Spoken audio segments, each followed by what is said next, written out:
Sa punto pong ito, makakausap naman natin si Ismael Narag, ang OAC ng Seismological Observation and Earthquake Prediction Division ng PHIVOLCS. Magandang tanghali po sa inyo, Sir Narag. Si Connie Season po ito. Okay, magandang umaga, tanghali, Connie and Rafi.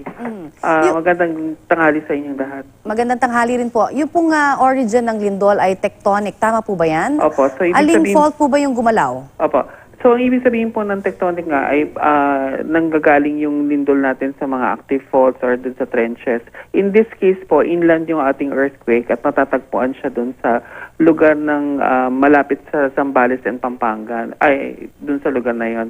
And kung titingnan natin yung trending ng aftershock activity, trending siyang north-northeast, south-southwest, no? So mga 100 kilometers yung total length nung distribution ng ating aftershock.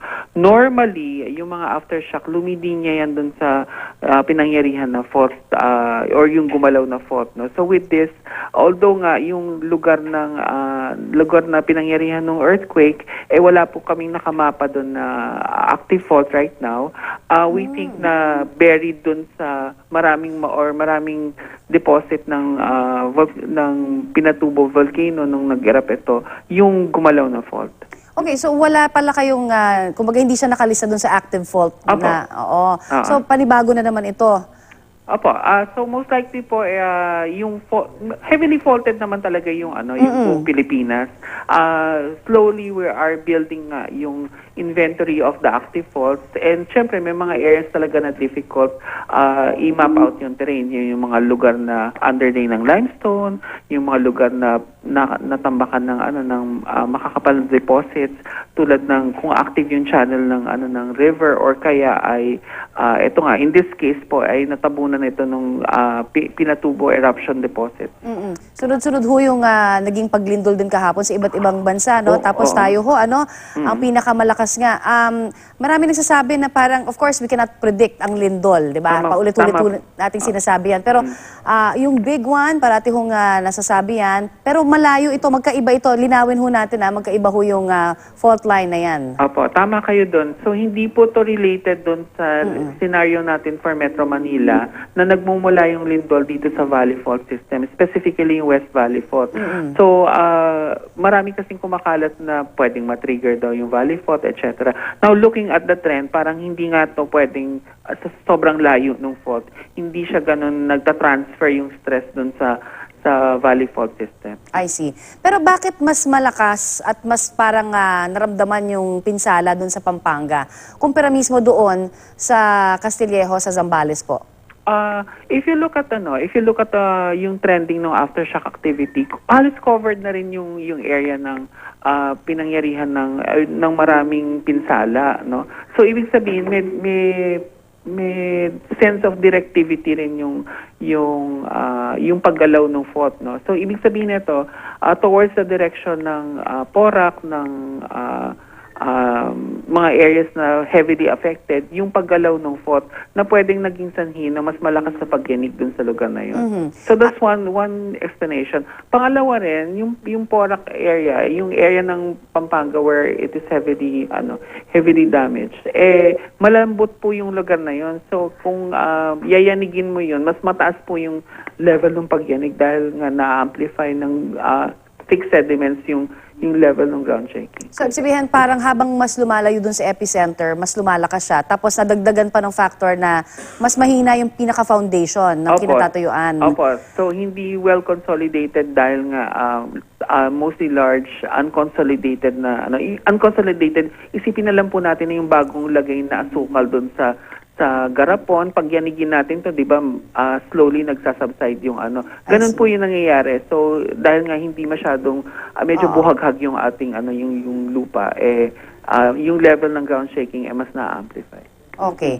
Marami ho ang mga nasa condominium units o mga high-rise buildings talaga ang medyo mas nakaramdam syempre, no? Dahil the more na tumataas, di ba? Lalong mas malakas po yung pagyanig. Pero ang tanong is, paano ba pagka ganito? Mas ligtas ba? O yung mga nasa baba? Paano bang gagawin? Paalala ho natin kasi alam naman ho natin yung iba umaakyat, di ba? Sinasabi umakyat. Yung iba naman bababa. Anong mas magandang gawin? Okay, ganito kasi siya, no? So, ang mga buildings natin parang mga inverted pendulums yan, no? So, ibig sabihin, yung kilos nito ay tama ka, yung napapansin na mas mataas nga yung level ng paggalaw sa taas versus dun sa baba. Maganda ba yung ganitong klaseng design or kailangan bang stiff yung building natin?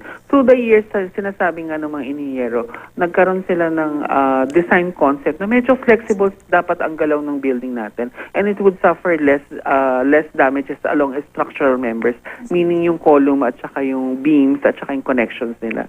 So, kasi ito yung pinaka-skeleton ng building natin, yung columns and beams.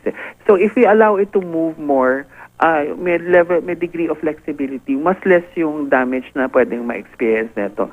Pero yun nga, syempre, yung displacement, medyo nakakahilo. So, ang pinaka-advice talaga, especially for units na medyo may kataasan ay secure yung pinaka malalaking muebles na pwedeng gumalaw, no? So para maiwasan yung casualties due to any non-structural members na pwedeng gumalaw inside the unit. Tsaka yung mga swimming pool sa taas, di ba? Meron na ngayon mga uso na yung mga infinity Yung mga pool infinity pool. Ito pinapakita natin sa may Binondo yan kahapon.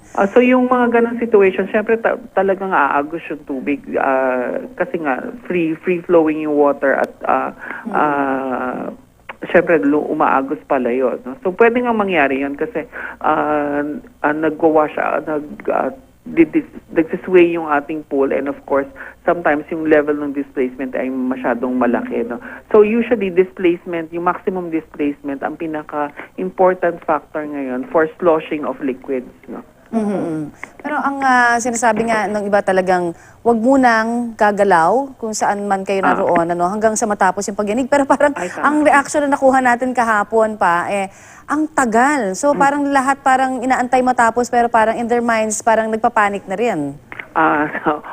So actually kung bibilangin mo ko ng segundo, gaano ba katagal?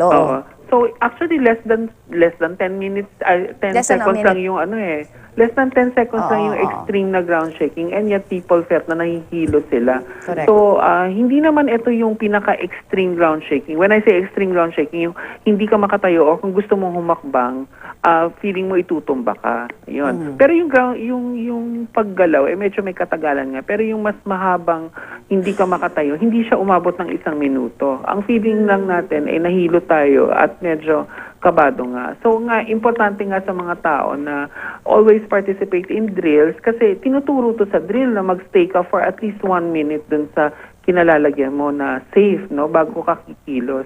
So, importante nga na lagi nating mag-participate dun sa mga earthquake drills para matest yung plano at makasanayan natin na mag-stay put. Sabi nga, parang muscle memory, no? Kailangan magawa mo siya ng magawa para matandaan ng katawan mo kung ano yung, o isip mo kung ano yung gagawin mo. Tama ka dyan, Connie. So, hinikayat nga namin lahat ng mga tao na every time may simultaneous earthquake drill, mag-participate sila because that's the only way we can test all of our drills simultaneously para may level of coherence yung mga plano all over the metropolis. Pero panghuli na lang, ang isa pang realization na narinig natin kahapon din, parang kahit lumabas, parang walang mga open spaces na marami dito sa Metro Manila. Kung sakasakali talagang ang daming mga buildings na talagang tabi, hindi ba? So, isa pa rin na hindi masyadong alam ng mga tao is that marami ring fixtures yung ating building na pwedeng mahulog, no? So, yung paglabas, medyo dahan-dahanin din nilang lumabas kasi pwedeng mahulog yung mga flagpoles, mga air conditioning units, mga signages, no? So, o kaya mga nababasag na bintana, yun. So, as much as possible, careful din sa paglabas immediately after the earthquake and medyo may kalayuan yung pagpwesto natin.